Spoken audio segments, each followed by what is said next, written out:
आए शकुनी मामा। सुबह सुबह सास अपने भाई को फोन लगाती है। हेलो, अरे किधर है तू? बहन की कोई खबर नहीं लेगा? यहाँ मेरी सारी सत्ता लूट रही है धीरे धीरे करके। अरे क्या हुआ दीदी, सुबह सुबह ये रुदाली क्यों शुरू कर दी? ऐसा क्या पहाड़ा टूटा है? अरे तेरे धर्मराज ससुर ने तिजोरी की चाबी बहू को दे दी है। पैसों का हिसाब भी उसी के पास रहता है। सिर्फ तिजोरी की ही नहीं, बेटे की चाबी भी उसी के पास है। अब उसी की बात सुनता है। अरे जल्दी से आ जाना, वरना तेरी बहन कंगाल हो जाएगी भाई। अरे बहन श्री, रहो टेंशन फ्री, आ रहा हूं मैं तेरी बहू का पासा पलटने। अगले ही दिन मामा घर में आ टपकते हैं। अरे मामा जी, पाए लागू। बहू, पाँव छूके पैरों के नीचे की जमीन खींचना तो कोई तुमसे सीखे। हाँ, क्या मतलब मामा जी? अरे तुमने अपनी सास के पाँव छुए और पूरे घर की सत्ता हड़प ली। साले हैं?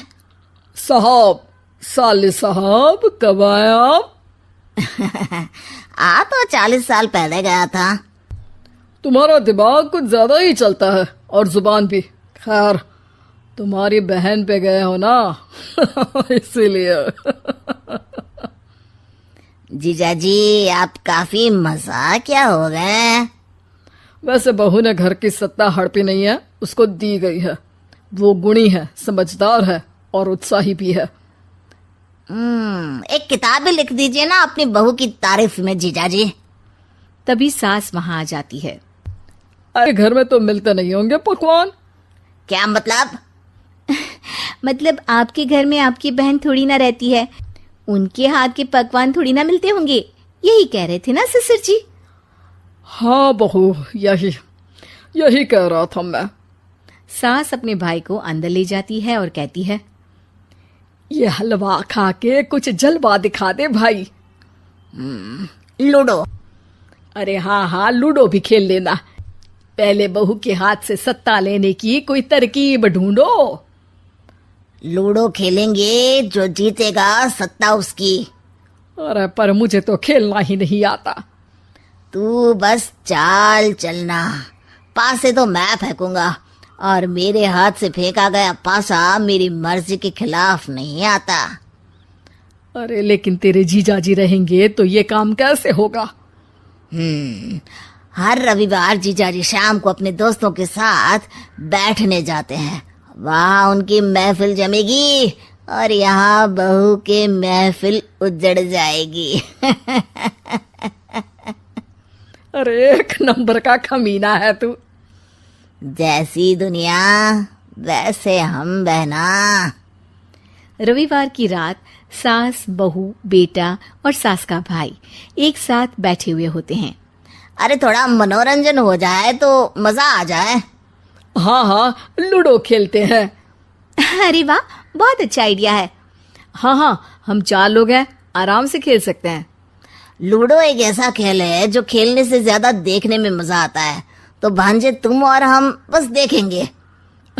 यानी सास और बहू में होगा मुकाबला। आ जाओ, देखते हैं किसमें कितना है दम। खेल होता है शुरू। खेली तो तुम बहुत अच्छा हो बहू, लेकिन ऐसे फीके फीके खेलने में मजा नहीं आ रहा। कुछ दांव पे ना लगे तो क्या मतलब? ठीक है, आप जो कहेंगे मैं दांव पर लगा दूंगी। वादा करो, खेल छोड़ के भागना मत। अरे हाँ मामा जी, पक्की बात। क्योंकि मेरी बहना कच्ची खिलाड़ी है, तो उसकी तरफ से पास से मैं फेंकूंगा। बुढ़ापे में तो वैसे भी हाथ कांप रहे हैं, पास ही क्या फेंकेंगी सासू माँ। बहू को पता नहीं था कि मामा के फेंके पासे हमेशा सही बैठते हैं। वो बस पहली बाजी जीत के खुद को चैंपियन समझ रही थी। अगर मैं हार गई तो बहू को अपने पुराने गहने दे दूंगी, और अगर बहू हार गई तो तिजोरी की चाबी और घर के पैसों के हिसाब की जिम्मेदारी वापस मेरे हाथ में दे देगी। हाँ हाँ, मंजूर है मुझे। अरे रुको तो, थोड़ा सोच समझ के। अरे सोच लिया और समझ भी लिया। दूसरी बाजी शुरू होती है। मामा के फेंके एक भी पासे उनकी मर्जी के खिलाफ नहीं जाते। बहू को पसीना आ जाता है, पर सास को टक्कर नहीं दे पाती। आखिरी गोटी के घर में जाने के लिए सास को 1 नंबर चाहिए, जबकि बहू एक बार भी घर में नहीं पहुंची है। अरे क्यों बहू, अब कैसी रही? ये गोटी अंदर जाएगी और तिजोरी की चाबी बाहर आएगी। मैंने बोला था तुमसे कि मामा से पंगा मत लो। मुझे क्या पता था कि ये मामा नहीं, मामा शकुनी है। मामा पासा फेंकता है और सास जीत जाती है और घर की सत्ता वापस सास के हाथ में आ जाती है। बहू रोने लगती है। इतने में ही वहां ससुर जी आ जाते हैं। अरे रो क्यों रही हो बहू? क्योंकि मामा ने मुझे मामू बना दिया।